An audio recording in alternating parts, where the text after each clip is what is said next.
Buying property is the biggest investment that you can make.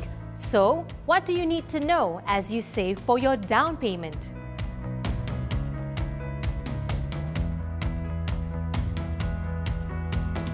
How do you know when to buy or rent? And for Singaporeans, to wait for your BTO?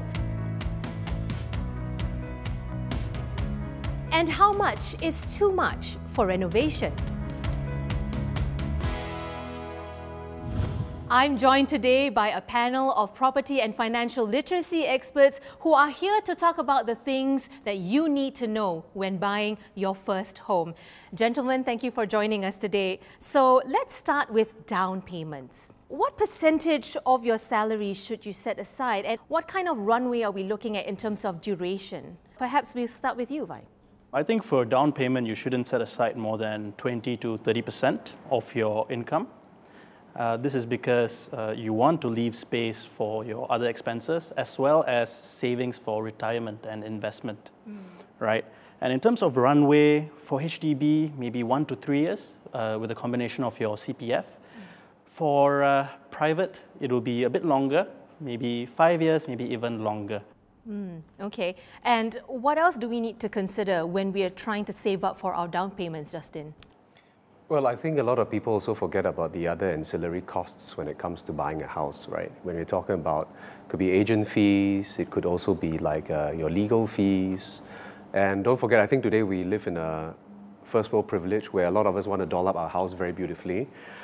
We've known of people who spend up to 6 digits to doll up their houses. Yeah. So all that is a consideration as well, right? Because there's a cash component of a down payment. Now, depending on what you buy, for example, in Singapore, down payments do vary on the type of property. So what kind of preparations will we need to consider depending on the property type when it comes to down payment? I think when it comes to down payments, one of the things we tend to forget about is setting aside enough emergency savings first.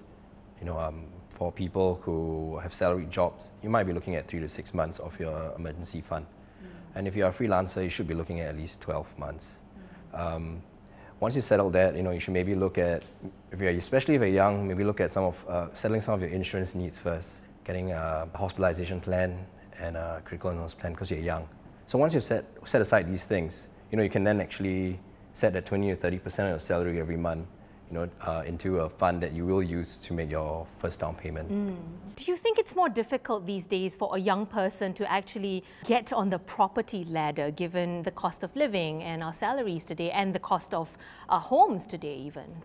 The truth is that in the last couple of years, we've seen standard of living actually go up quite a fair bit in Singapore. The amount of income you need to have to make a purchase for a property, those numbers have actually gone up. So without a doubt, it is a little bit more expensive, but there are actually quite a number of support measures in place that can actually make it quite affordable or more affordable than before.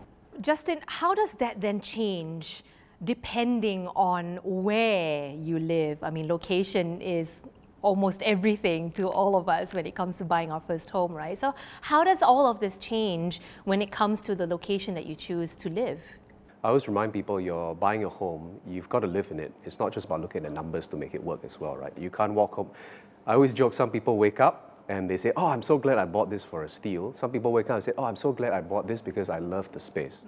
So I think it's always that fine balance of things, and you've got to be very clear in your mind, especially in Singapore where we pretty much only have one bullet. We've got to have a very balanced mind about how we approach real estate, right? And ultimately, when it comes down to location, I mean, you talk about two things, right? Affordability and connectivity. You would love to maybe live close to town, but maybe the bank account says no. Yeah. Right? Yeah. And so you've got to find that fine balance of things.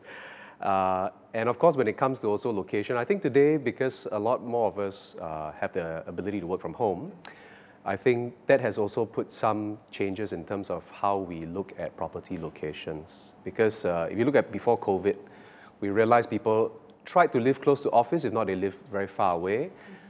Now they are quite flexible where they want to live. They care more about the location amenities, right? Do I have a Thai fun downstairs? Because we can't eat brunch food every day, right? Or lobster for lunch every day. Yeah. No avocado toast every day. Absolutely, yeah. If you do that, then I don't think we can meet the 20% requirement to channel to real estate, right? How do you then decide what's affordable for you? What's a good guideline when we are excluding the location bit of things? I think I'll go back to the same number, 20 to 30% of your household income. That should be the maximum you should pay for your mortgage. Anything beyond that, I would consider it unaffordable. Especially with HDB flats, I think you have less of this with private properties, and that you have an MSR limit is actually 30%.